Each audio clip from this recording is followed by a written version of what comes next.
The air in the grand atrium of the Metropolitan Museum of Art was thick with the scent of money and lilies. A string quartet played Vivaldi, but the real music was the murmur of 1,000 conversations, each a delicate dance of power, influence, and ambition. This was the annual Croft Foundation Gala, the crown jewel of New York City's philanthropic calendar, and at its center stood Julian Croft. At 72, Julian moved with the deliberate grace of a man who had bent the world to his will. His hair was the color of a winter sky, his suit a bespoke creation of such dark, immaculate navy that it seemed to absorb the light around him. His empire was built on real estate, on steel and glass monuments that reshaped skylines. But tonight was about his legacy. Tonight, he was to announce a $500 million endowment for a new medical research wing, a final, definitive monument to a life of success. Everything had to be perfect. His reputation, the very foundation of his world, was built on a bedrock of absolute precision. He did not tolerate mistakes, he did not forgive incompetence, and he certainly did not abide tardiness, which is why his gaze, sharp and cold as a shard of glass, was fixed on a single glaring imperfection in the otherwise flawless tapestry of the evening, an empty pedestal beside his guest of honor, where a flute of vintage Krug champagne should have been. He was in quiet conversation with Mayor Thompson, a man whose political career Julian had discreetly and substantially bankrolled. This conversation was the final handshake, the silent agreement before the grand announcement. The champagne was not merely a drink, it was a prop, a punctuation mark in the theater of power. Its absence was a disruption to the script. "Everything is in order, Julian," the mayor was saying, his smile broad and practiced. "The city is indebted to your generosity." Julian's jaw tightened. "It appears my generosity doesn't extend to my own table," he said, his voice a low growl that was meant for his chief of staff, but was overheard by the mayor. He scanned the bustling floor, his eyes sweeping past senators and socialites, searching for the source of this infuriating lapse. He saw her then, a young woman moving through the gilded crowd with a harried, desperate energy that was painfully out of place. Her uniform, a simple black dress and white apron, was neat, but a few strands of auburn hair had escaped her tight bun, clinging to a forehead damp with perspiration. She was balancing a tray laden with champagne flutes, her expression a mask of frantic panic. She was the cater waiter. She was the problem. Clara Evans felt as if her heart was going to beat its way out of her chest. An hour ago, she had been in a hospital emergency room, holding her younger brother Leo's hand as a doctor stitched a gash in his forehead. A simple fall from the playground monkey bars had turned into a 4-hour ordeal that had made her catastrophically late for her shift. Pleading with her supervisor, a woman with a face like a clenched fist, had earned her no sympathy, only a threat of immediate termination if one more thing went wrong. This catering gig was one of 3 jobs she juggled to pay the rent on their tiny apartment in the Bronx, and more importantly, to afford the astronomical cost of Leo's epilepsy medication. Being fired wasn't an option. It was a free fall into ruin. She had been tasked with serving the VIP table, the Croft table. "Mr. Croft is a man of particular standards," her supervisor had hissed. "Do not be slow. Do not be clumsy. Do not exist other than to serve." Now navigating the labyrinth of couture gowns and $1,000 suits, she felt the weight of Julian Croft's stare before she even reached the table. It was a physical pressure, cold and immense. "Your champagne, sir," she murmured, her voice breathless as she reached his side. She leaned forward, her hand trembling almost imperceptibly as she placed the flute on the small pedestal. Julian didn't look at her. He looked at his watch, a Patek Philippe Celestial that was worth more than her entire life's earnings. 11 minutes, he said, his voice low, yet carrying with chilling clarity in the small bubble of their conversation. "I have been standing here for 20 minutes. It took you 11 of them to bring a single glass of champagne. Explain yourself." Clara froze, her blood turning to ice water in her veins. Her mind scrambled for an excuse, a plausible lie, but his cold, dismissive glare seemed to strip the thoughts from her head. The truth about Leo, the hospital, the terror of it all, felt too raw, too personal, too much like a pathetic excuse. I, I apologize, sir. The bar was overwhelmed. It won't happen again. No, Julian snapped, and this time he did turn his piercing gaze on her. It felt like being pinned to a board. It certainly will not, because you are clearly not suited for a position that requires a fundamental understanding of time and priority. In my world, an 11-minute delay on a simple task indicates a catastrophic failure of character. It reveals a lack of discipline, a lack of respect. It is an insult. The conversations at the neighboring tables faltered. People pretended to admire the rodent sculpture nearby, but their attention was focused, like moths to a flame, on the unfolding drama. Clara felt a hot, mortifying blush creep up her neck. Her heart was a frantic drum against her ribs. She willed herself not to cry, not here, not in front of this monument of a man. Sir, do not sir me, he cut her off, his voice rising just enough to command the attention of the entire section. I am paying for excellence. I am paying for perfection. I am not paying to be a spectator to your incompetence. He lifted his chin and called out, his voice ringing with absolute authority. Helen! His chief of staff, a woman in her 50s with a severe haircut and an expression of permanent anxiety, was at his side in an instant. Yes, Mr. Croft. Remove her, Julian said with a flick of his wrist, a gesture one might use to dismiss a fly. She's fired. I don't want to see her again tonight. Clara's world tilted. Fired, just like that. The word was a gunshot in the pristine quiet of her panic. This job, this lifeline that paid for Leo's medicine, was gone. A cold, sharp dread, worse than any humiliation, pierced through her. Sir, please, she whispered, her voice cracking with a desperation she hated. I need this job. It was the worst thing she could have said. It was an admission of weakness, of need. Julian Croft had built his empire by eradicating weakness.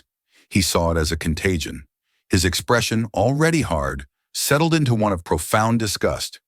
Your needs, he said, his voice dripping with condescension as he leaned in slightly, are of absolutely no consequence to me. He was about to turn away to erase her from his reality, but as she took an involuntary step backward, stumbling slightly, the strap of her apron snagged on the corner of the pedestal. The contents of her deep apron pocket spilled onto the polished marble floor. A pen, a small notepad, a set of keys, and a small, intricately carved wooden box. The box, no bigger than her palm, landed with a soft, resonant clatter. The tiny, delicate clasp sprung open on impact, and from within the dark wood, a fragile, haunting melody began to play. It was a simple tune, a mere 8 bars of music, melancholic and yet full of a strange, childlike hope. The sound was tiny, almost lost beneath the Vivaldi and the chatter, but for Julian Croft, it was a thunderclap that silenced the world. The tirade died on his lips. The mayor, the gala, the $500 million endowment, it all dissolved into a meaningless, roaring void. All he could hear was that melody, a melody he had not heard in 10 years, a melody composed by his daughter Lila on her 16th birthday. He had commissioned this very music box from a master craftsman in Switzerland as a gift for her. It was one of a kind. It was the last gift he had ever given her. 10 years ago, his daughter, his only child, had vanished from a Swiss boarding school. The official report, compiled by the best investigators his money could buy, concluded she had run away, likely fallen in with a bad crowd, and met a tragic, untraceable end. She was gone. The music box, which she had treasured, was gone with her, and now its impossible song was tinkling up from the floor at the feet of a clumsy, incompetent waitress he had just eviscerated in public. The world stopped spinning. Julian Croft, the man who was never caught off guard, was suddenly adrift in a sea of utter disbelief and a terrifying, agonizing surge of hope. His voice, when he finally found it, was a strangled, raw whisper, unrecognizable even to himself. Where? He choked out, his eyes locked on the impossible object on the floor. Where did you get that? The shift in Julian Croft's demeanor was so sudden and so total that it felt like a tectonic plate had slipped beneath the museum floor. One moment, he was a volcano of cold, righteous fury. The next, he was a statue of ice, his face, moments before a mask of rage, now a canvas of ghostly white. His eyes, wide and unblinking, were fixed on the small wooden box, now silent on the marble. An emotion Clara couldn't begin to decipher churned in their depths. It was a maelstrom of shock, horror, and something that looked terrifyingly like raw, exposed pain. Marcus Thorne, standing a few tables away, leaned forward, his ever-present smirk replaced by a look of sharp, predatory curiosity. As Julian's former business partner and now his most bitter rival, Marcus had a connoisseur's palate for Julian's misfortunes. He began to drift closer. Julian ignored him. He ignored the mayor, who was muttering something about getting some air. His entire universe had contracted to the space between him and the waitress. "The music box," he repeated, his voice raspy, insistent. "I asked you a question." Clara, bewildered by the violent shift in his attention, instinctively knelt and scooped up the box, her fingers closing over the polished wood. It was a protective gesture she had made 1,000 times. The box was her most sacred possession, her only tangible link to a promise she had made. The sudden, intense focus on it from this terrifying man sent a new wave of fear through her, colder and sharper than the fear of being fired. Was he going to accuse her of stealing it? It was a gift, she stammered, pushing herself back to her feet and taking a half step away from him. Her mind was a chaotic whirlwind of confusion and adrenaline. "A gift from whom?" Julian pressed. He took a step toward her, his towering frame casting a long shadow. The raw power he projected had changed. It was no longer the arrogance of a billionaire, but the desperate, focused energy of a predator. Clara felt cornered. The story of the music box was private, a memory wrapped in sadness and a profound sense of duty. It was a secret she had never shared. The thought of this cruel, powerful man laying claim to it, even with a question, felt like a deep and profound violation. "I don't believe that's any of your business, sir," she said, a spark of defiance she didn't know she possessed cutting through her fear. Julian's eyes narrowed. In any other circumstance, that single sentence of insolence would have been the final nail in her professional coffin. But this was not any other circumstance. This was a ghost story coming to life at the most public event of the year. He remembered the melody. He remembered the unique inlay of mother of pearl on the lid, a tiny, almost invisible rendering of the constellation Lyra. He had commissioned it for his Lila, his brilliant, fiercely independent, and deeply troubled daughter. She had been the only truly beautiful thing in his life, a life otherwise filled with brutal negotiations and calculated alliances. When she vanished, the music in his world had stopped. Now here it was again. "I will ask you one more time," Julian said, his voice dropping to a dangerously quiet register. "Tell me where you got that music box. It is of vital, earth-shattering importance to me." Marcus Thorne, who had finally reached their table, let out a low chuckle. "For heaven's sake, Julian, it's a trinket. The girl probably bought it at a flea market. Don't cause a scene. It's bad for your image." "Stay out of this, Marcus," Julian snarled, the sound so venomous it made Thorne take a half step back. He turned back to Clara. He pulled out his wallet, the fine Italian leather sighing as it opened. He extracted a thick stack of $100 bills, easily several $1,000s, and thrust them toward her. "I'll buy it from you," he said, his gaze flicking between her face and the box clutched in her hand. "Right now. $5,000 for that little wooden box." The insult was reflexive, a lifelong habit of devaluing things to control them. But Clara wasn't insulted. She was horrified. Sell the music box? She would sooner sell her own hand. "No," she said, her voice firm now, the fear being eclipsed by a fierce, protective anger. "It is not for sale." 10,000, he countered instantly, his eyes manic. 20, name your price. I want that box." The spectacle of this powerful man, this captain of industry, unraveling over a simple music box at his own gala, was deeply surreal. The crowd was now watching openly, their whispers a rising tide. Clara stared at him, and for the first time she saw past the tyrant. She saw a crack in his formidable armor, a glimpse of a man drowning in an ocean of unseen grief. "Sir," she said, her voice steady and clear, With all due respect, you could offer me your entire real estate empire. I would not sell you this music box. Now, if you'll excuse me, I believe I have been fired." She turned to leave, her legs feeling like lead. She had to get out of there, away from the prying eyes, away from this man's terrifying, inexplicable grief, before she completely fell apart. "Wait!" Julian's voice was a command that rooted her to the spot. He sank back against the table, running a hand over his face. He looked utterly lost. The ruthless CEO had vanished, replaced by a desperate father.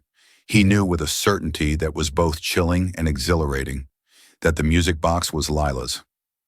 There were only two possibilities. Either this waitress had found it, or worse, she was somehow connected to its theft, and by extension, to his daughter's disappearance. The cold case had haunted him for a decade. A splinter of unresolved agony lodged deep in his soul. He had to change tactics. The bully had failed. The buyer had failed. Now he had to be something else. Something he hadn't been in a very long time. "Please," he said. The word sounded foreign on his tongue, rusty from a decade of disuse. The apology that followed was even more so. "Don't go. I apologize. For my behavior." The apology hung in the air, so stunning and so utterly out of character that it silenced the entire atrium. Vivaldi's quartet faltered, the last note hanging in the air like a question mark. Marcus Thorne's eyebrows shot up into his hairline. Julian continued, his voice softer now, laced with an urgency that was impossible to fake. "My reaction was inexcusable, but that music box, it belonged to my daughter." He paused, the next words catching in his throat like shards of glass. "My daughter, Lila, she disappeared 10 years ago. That box was lost with her. Seeing it now, hearing it, I don't understand." Clara turned back slowly, her own anger dissolving into a confusing wave of empathy. His daughter. The words reframed everything. The music box wasn't just a treasured memento of a promise. It was a direct link to this man's profound and tragic past. Her simple, difficult life had just violently collided with a world of unimaginable wealth and sorrow. And at the center of it all was a mystery she never knew she was a part of. "We need to talk," Julian said, his eyes pleading, stripped of all artifice. "Not here, somewhere private. I will compensate you for your time, for the distress I've caused you. I will see to it that you are not fired. I'll do anything, but you have to tell me how you came to possess my daughter's music box." She looked at Julian Croft, truly looked at him, and saw a father searching for the ghost of his child across a decade of silence. She knew, with a sinking and inevitable certainty, that she had no choice. "Okay," she heard herself say, the single word sealing her fate. "We'll talk." Clara's apartment was a cramped third-floor walk-up in the Bronx, where the hallway smelled of fried onions, and the distant wail of sirens was a constant, restless lullaby. The entire space could have fit comfortably inside the men's room of the Metropolitan Museum of Art. It was cluttered with art supplies, canvases leaning against the walls, and textbooks for her online art history classes. But it was clean, and it was a sanctuary. She sank onto the lumpy sofa, the events of the evening replaying in a dizzying loop. Humiliated, fired, unfired, offered a small fortune, and then handed a revelation that had shaken her to her core. The music box, her most precious secret, belonged to a billionaire's long-lost daughter. Her brother Leo, a bright-eyed 8-year-old with a fresh white bandage on his forehead, was asleep in the only bedroom. He was the reason for her exhaustion, her fear, and her fierce determination. He was her whole world.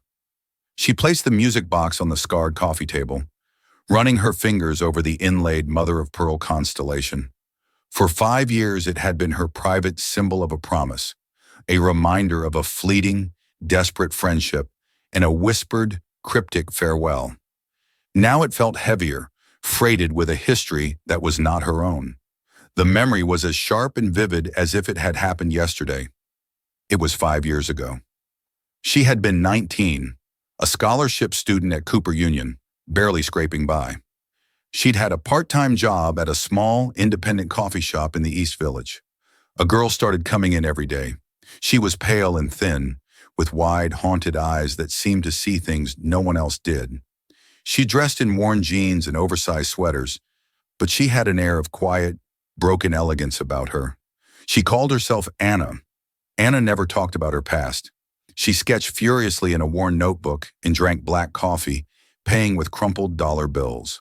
A strange, powerful bond formed between them in the quiet hours of the afternoon, two lonely souls finding a moment of reprieve. Clara saw a fellow artist. She saw a friend. She also saw a girl who was terrified. Anna would jump at the sound of the bell over the door, her eyes scanning the street with a paranoid intensity. "Some cages are beautiful," Anna had told her once, her voice barely a whisper as she stared into her coffee cup. "Polished gold and silk pillows. It doesn't make them any less of a cage." Then one rainy Tuesday, Anna came in looking more frightened than ever. Her face was bruised, a dark purple mark blooming on her cheekbone. She was trembling. "I have to go," she had whispered, pressing a small, paper-wrapped package into Clara's hands. "He found me. I don't know how, but he found me." "Who found you?" Clara had asked, her heart pounding. "It doesn't matter. There's no escaping him. Or my father. They're two sides of the same coin." She had pushed the package firmly into Clara's palm. "This was mine. It's the only thing left of the girl I used to be. I can't be her anymore. This is a key, and if I keep it, he'll use it to unlock my door." Clara had looked at the desperation in her friend's eyes. "What do you want me to do with it?" Anna's final words had been cryptic, a strange and desperate piece of poetry. "Keep it safe. If anyone ever recognizes this music, it means they might be able to help. It means they can be trusted. Tell them I went to find the sea." And then she was gone. She walked out into the rain and vanished as if she had been a ghost all along. Clara had unwrapped the package to find the music box. She had reported Anna's disappearance, but with no last name and no real information, the police report went nowhere. The girl named Anna simply ceased to exist. Now sitting in her cramped apartment, the truth was sickeningly clear. Anna was Lila Croft. The violent he she was running from wasn't just a possessive ex-boyfriend, and the father she was escaping was the man she was scheduled to meet the following afternoon. He had promised to take care of Leo's medical bills for a year. The offer was a lifeline so substantial it made her dizzy. It could change everything. It could give Leo a stability she had only dreamed of. But the price was this story, this secret. It felt like a betrayal of Anna, of Lila, to share her last desperate words with the very man she had been running from. She clutched the music box to her chest. Lila had trusted her. "Tell them I went to find the sea." It wasn't just a farewell, it was a message. And Clara was beginning to realize she was the only person in the world who could deliver it. The question was, could she trust Julian Croft? The cruel tyrant from the gala and the broken father from the aftermath were two different men. She had to decide which one was real. The cafe Clara chose was a small, unassuming place in Greenwich Village, with the scent of old books and brewing coffee clinging to the air. It was a world away from Julian Croft's natural habitat of boardrooms and exclusive restaurants. She had insisted on neutral territory. This would be on her terms. He arrived precisely on time, looking just as out of place as she had imagined. He wore a simple gray cashmere sweater and dark trousers, a deliberate attempt to appear less intimidating, but he still carried with him an aura of immense, unyielding power. He sat opposite her in the worn wooden booth, the silence between them thick with a decade of grief and 5 years of secrets. "Thank you for coming," Julian said finally. His voice today was stripped of all its previous arrogance.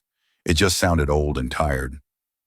"You said you wanted to talk," Clara replied, her hands wrapped around a warm mug of tea for courage. "The music box," he said, his eyes fixed on it where it sat on the table between them. "You said it was a gift. Please tell me the truth." Clara took a deep, steadying breath and began her story. She told him about the quiet, haunted girl named Anna, who sketched in a coffee shop 5 years ago. She described her fear, her elegance, the bruise on her cheek. She recounted Anna's cryptic words about gilded cages and the two men she was running from. As she spoke, she watched Julian's face. Every word landed like a physical blow. The careful composure he had worn into the cafe began to disintegrate. His skin grew pale and a muscle jumped in his jaw when she described Lila pressing the box into her hand. When she repeated Lila's final message, "Tell them I went to find the sea," his eyes, which had been dry and hard, glistened with unshed tears. "She was alive," he whispered, the words a mix of agony and wonder. 5 years ago, she was alive and here in New York. "The official story," Clara said gently. "The one the press reported 10 years ago. They said she ran away. They implied she was dead," Julian finished the word for her. He looked away, his gaze lost in the bustling street outside. The truth, when he finally spoke, was a confession that had been poisoning him for a decade. "That story was a lie, a fabrication I created to protect her." Clara stared at him, stunned. "You lied about your own daughter's disappearance?" "I had to," he said, his voice heavy with a guilt that seemed to weigh down the very air around them. The story poured out of him, a torrent of secrets and regret. Lila wasn't just a runaway, she was being hunted.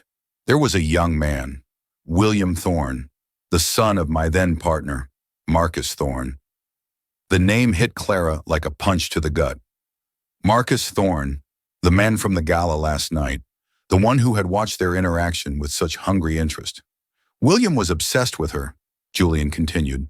"It started as a teenage crush, but it festered into something dark, something possessive and violent. He was manipulative. He began to stalk her, threatening any boy who even looked at her.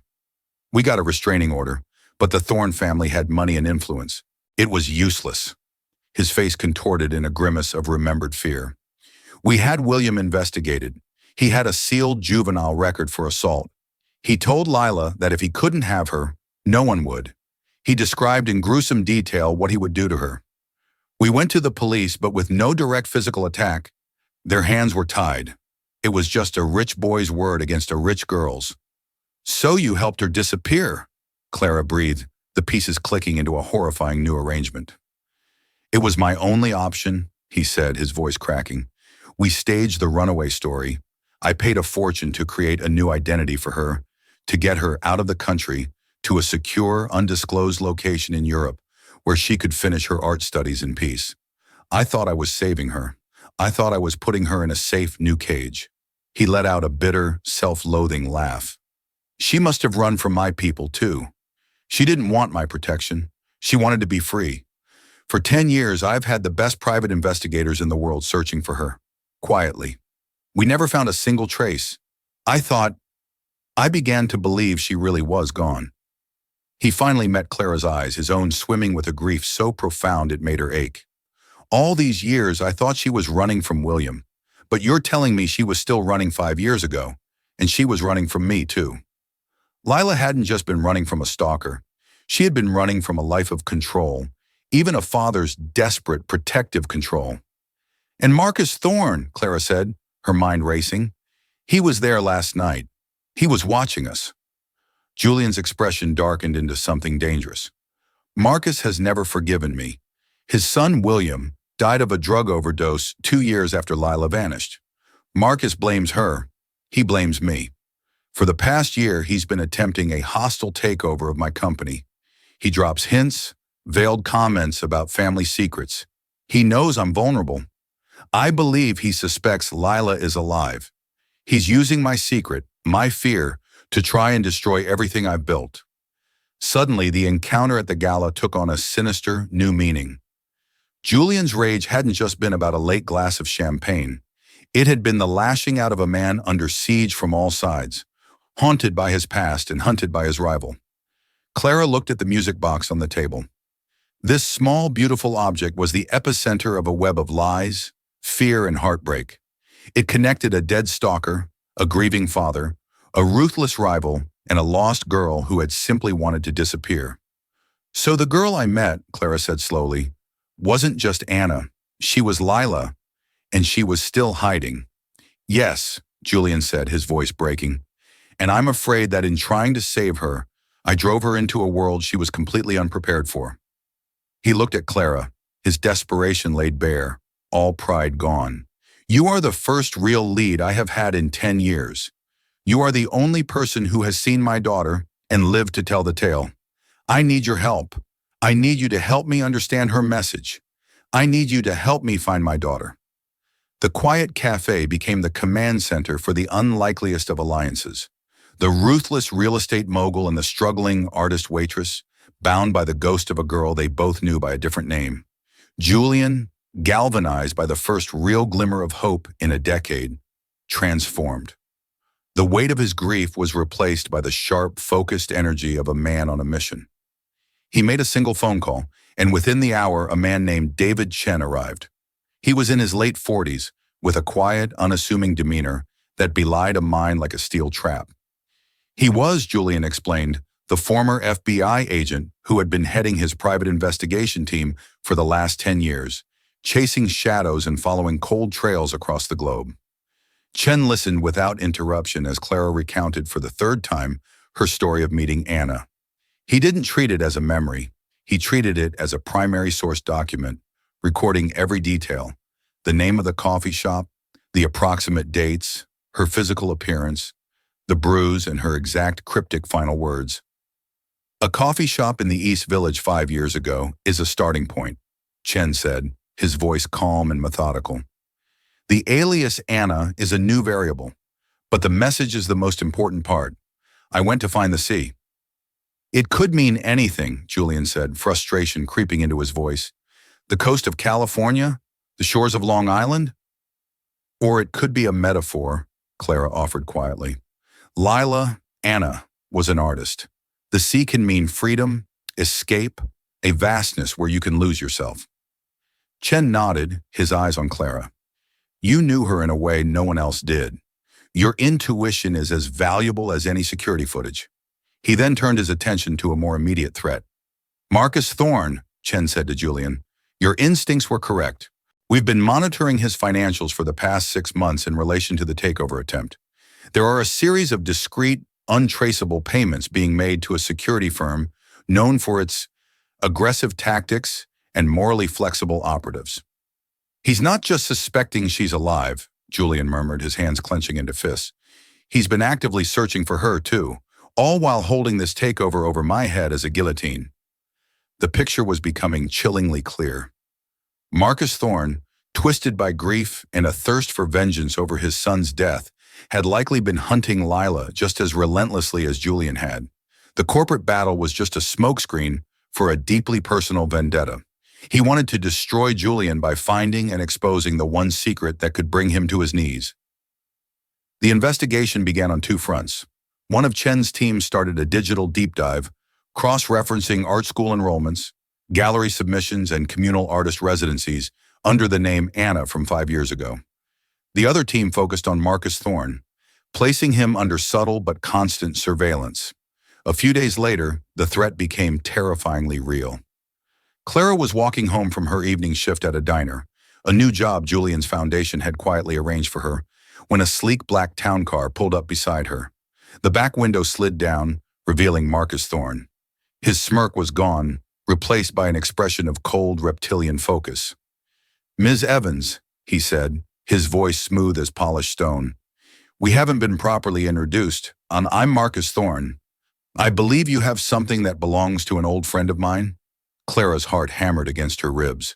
She clutched her shoulder bag, where the music box was safely wrapped in cloth. "I don't know what you're talking about." "Don't play games with me, girl," he said, his voice losing its silken edge. "The little music box. Julian is a sentimental old fool. He's chasing a ghost.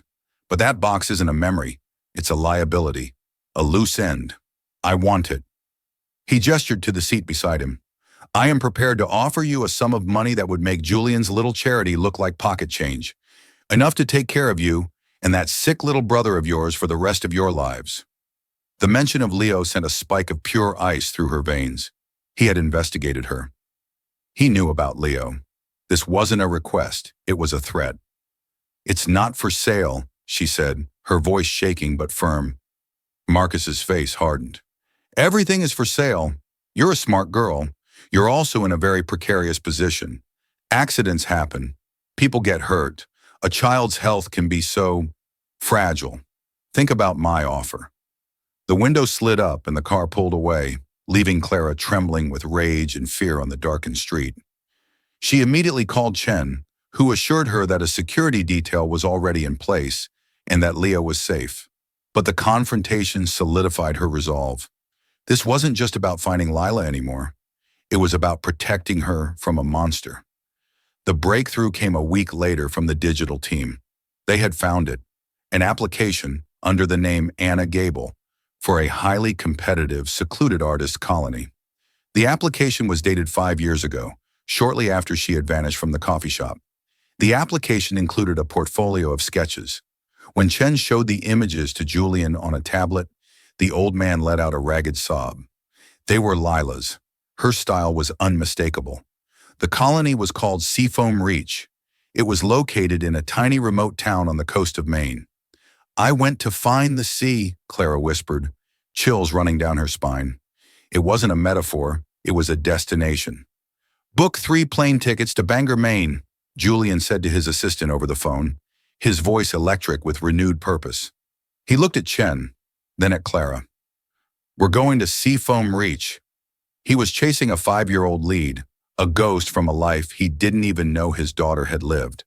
But for the first time in a decade, he felt he was following his daughter's footsteps, not just the cold, empty trail of her absence. And he needed Clara, the keeper of her secret and the target of his enemy, to be there with him. He was no longer just searching for his daughter, he was trying to save her. Seafoam Reach was less a town and more a scattering of salt-bleached houses clinging to a rocky stretch of the Maine coastline. The air smelled of low tide and pine needles, and the only sounds were the cry of gulls and the relentless, rhythmic crash of the Atlantic against the shore. It was the perfect place to be lost. It was the perfect place to be found. Julian, Clara, and Chen checked into the town's only inn, a rambling wooden structure with a wide porch overlooking the turbulent gray water. The change in environment was a shock to Julian's system. Here, his name meant nothing. His wealth was an irrelevant foreign language. He was just another man, an anxious father searching for a ghost. Their destination was the artist's colony, a rustic campus of studios and cabins nestled in the woods at the edge of a cliff. The director was a woman in her 60s with kind, weathered eyes and paint-stained hands named Eleanor Vance. Chen handled the introduction, explaining they were trying to locate a relative, a young artist who might have been there years ago. He showed her the photograph of Lila from 10 years prior, the one from her school ID. Eleanor studied it, then shook her head. "I'm sorry, I don't recognize this girl. We have hundreds of artists pass through here." Julian's heart sank. It was another dead end. But Clara, remembering the portfolio, had an idea. "Her name was Anna Gable," she said. "She was a sketch artist, charcoal and pencil, mostly portraits. Very intense, emotional work." Eleanor's expression shifted. "Anna? Of course, I remember Anna. She was here about 5 years back. A brilliant talent, but so wounded. A very private girl. She kept to herself, stayed for a 6-month residency." "She was here," Julian breathed, a wave of relief so profound it nearly buckled his knees. "She made it. She was safe." "Was?" Chen asked, his sharp ears picking up on the past tense in Eleanor's voice. Eleanor's kind face grew sad. "Anna left after her residency was over. We offered her a fellowship to stay on, but she said she couldn't. She said she had found what she came for, and it was time to move on." She paused, her gaze drifting toward the sea. "A few months after she left, I heard from another artist that she had passed away. A terrible accident, a car crash somewhere down south. I was heartbroken. Such a tragic loss of talent."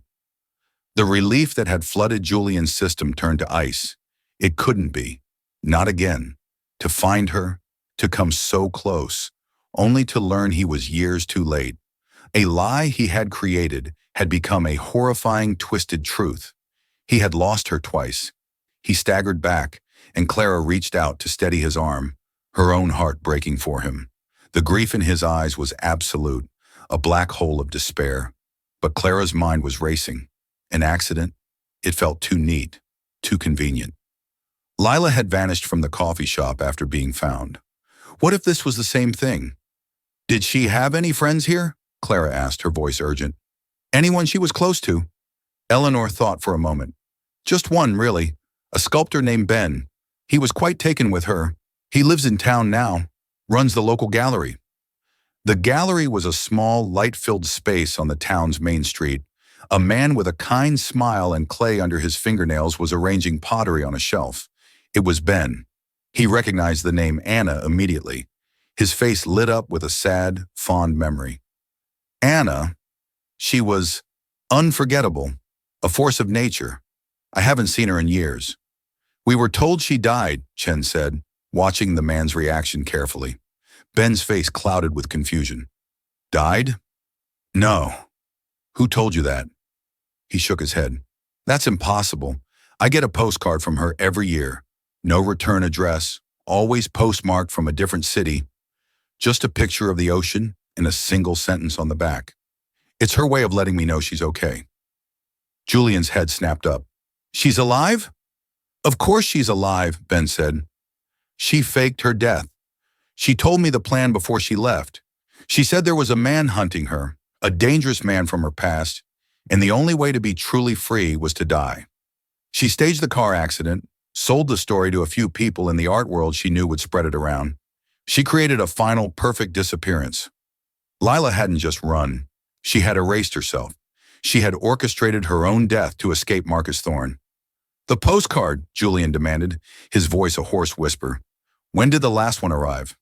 About a week ago, Ben said. He went to a drawer behind the counter and pulled out a small stack of postcards. The most recent one was a photograph of a dramatic, windswept coastline. On the back, in Lila's elegant, familiar script, was a single sentence. The light here is different. The postmark was clear. Carmel by the Sea, California. Julian stared at his daughter's handwriting. The lies, the chases, the years of silent grief had all led to this. A postcard, a final clue. At that moment, Chen's phone buzzed. He listened for a moment, his face grim. Sir, he said to Julian, Marcus Thorne's private jet landed in Monterey, California, an hour ago. The hunt was not over. It was culminating. Marcus, through his own dark network, had found the same trail. It was a race to the sea, a race to find Lila before the man who had haunted her for over a decade could finally corner his prey. Carmel by the Sea was a world of fairy tale cottages, art galleries, and the raw, staggering beauty of the Pacific coast. It was a place for artists, for dreamers, for those seeking refuge. They found Lila listed in the registry of a local artists' co-op under a new name, Chloe Mayer, a painter of seascapes. Her cottage was small, perched on a cliff overlooking the ocean, surrounded by a riot of wildflowers. Julian's heart was a painful, frantic drum in his chest. 10 years. After 10 years of searching, he was standing at his daughter's door. He raised a trembling hand and knocked. The woman who opened the door was, and was not his daughter. She was 30 now, no longer the girl he remembered.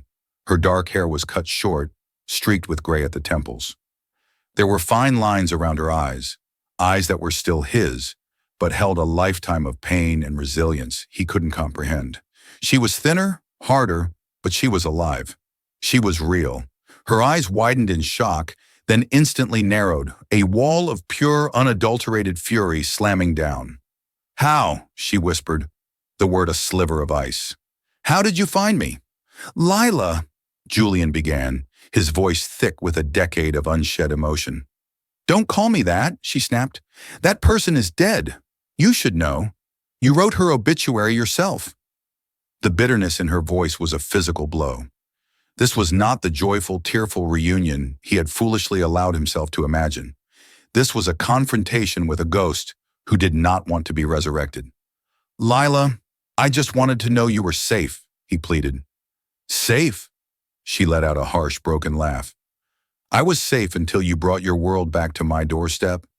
I built a life here, a quiet life, a life where I didn't have to look over my shoulder every second, waiting for William's ghost or your suffocating control to find me. She looked past him and saw Clara standing a few feet behind. Her eyes fell to the music box Clara was holding.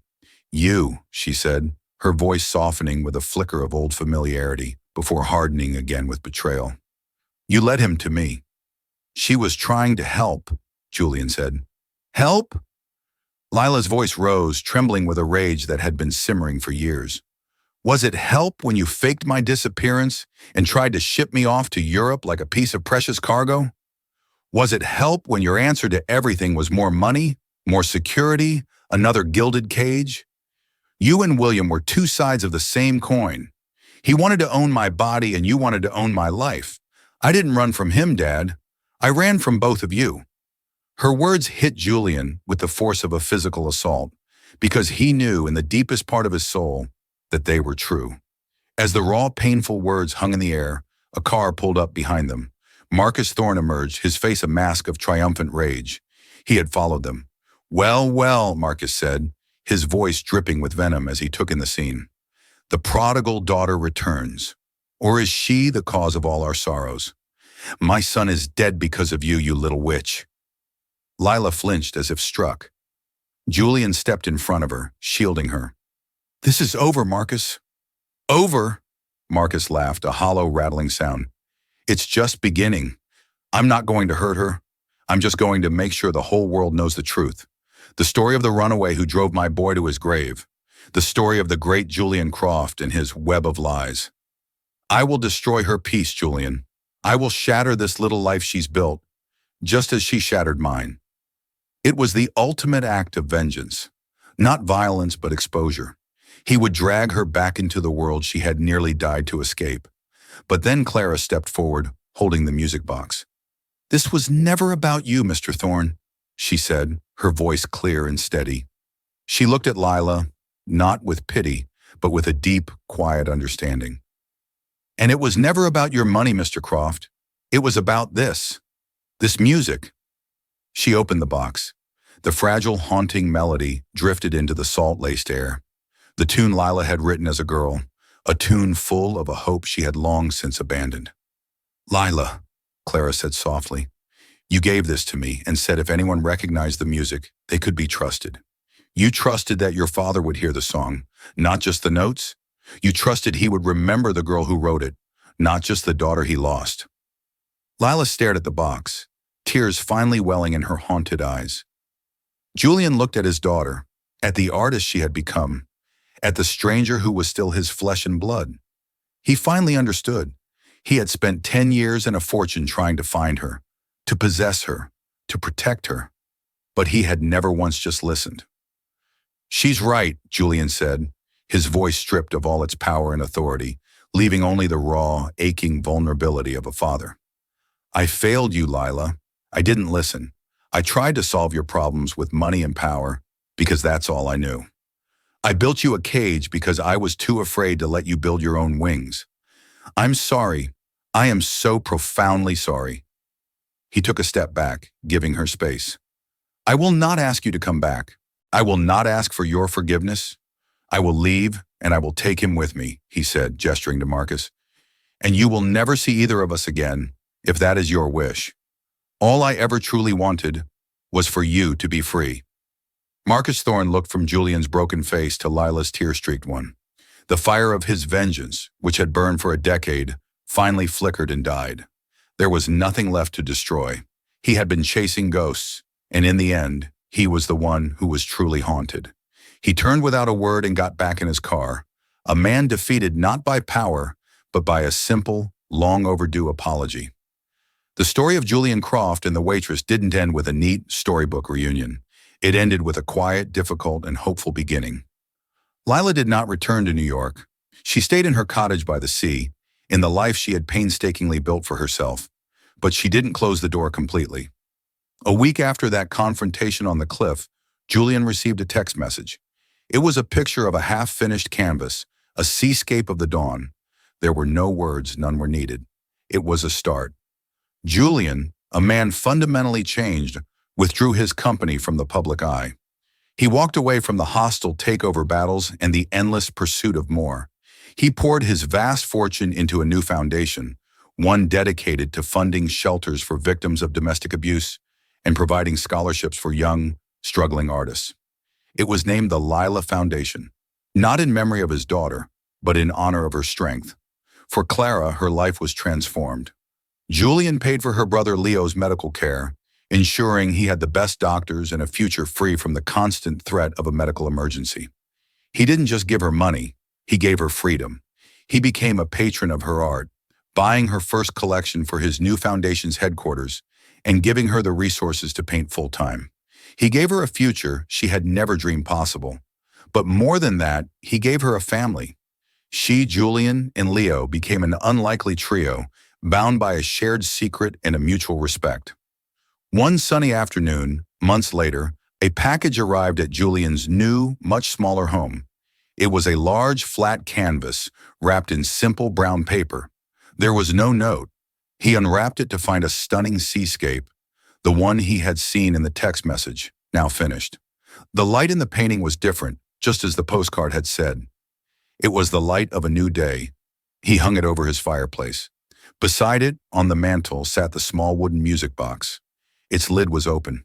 Its song was a quiet, constant reminder that sometimes the most beautiful things are born from the most broken places. It was a reminder that true wealth isn't measured in skylines and endowments, but in second chances, in forgiveness, and in the courage it takes to finally listen to the music.